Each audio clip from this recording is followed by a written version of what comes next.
কিডা শিয়াব না? কেমন আছিস দোস্ত তুই? কিরে জনি, তুই ছুটিতে বাড়ি আইছিস? তা বাড়ি আসতে তো দেরি করলে কেন?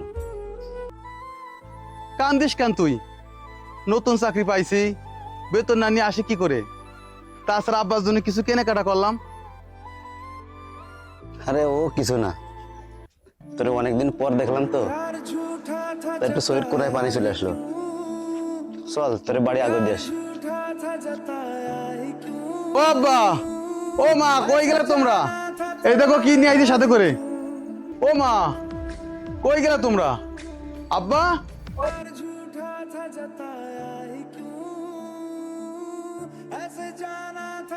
জানি তুই আইসিস বাবা, তোর বাবা আর নেই বাবা।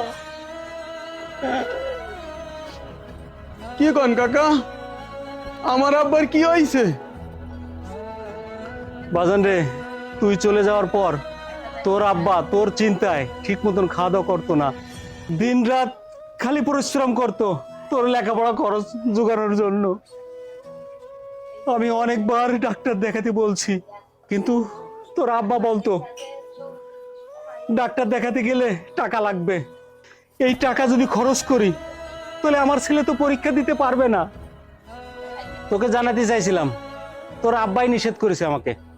সে বলছিল আমার কথা জানলে আমার ছেলে চিন্তা করবে, তার পড়ালেখার ক্ষতি হবে। ধীরে ধীরে তোমার আব্বা আরো অসুস্থ হয়ে পড়লো।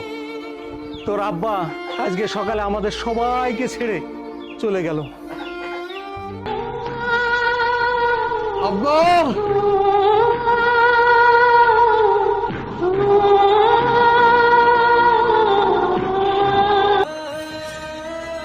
আব্বা, ও আব্বা, তুমি কথা গাও, তুমি শুয়ে আছো কেন? তোমরা আমার আব্বারে কাপড়ের কাপড় দিয়ে ঢাইকা রাখছো কেন? ও আব্বা, আব্বা তুমি কথা গাও, আব্বা, আমার কথা গাও আব্বা। আব্বা, এই দেখো তোমার জন্য লুঙ্গি আর পাঞ্জাবি কিনে নিয়ে আইছি। তুমি কইছিলে না তুই চাকরি বালি, তুই বাপ বেটা একসাথে থাকবো, তা তুমি আমার ছেড়ে চলে গেলে কিভাবে আব্বা? ও আব্বা, তুমি কত কম আব্বা।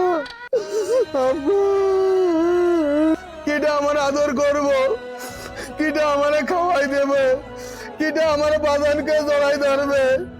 আমার দরদি ভরে গেছে রে।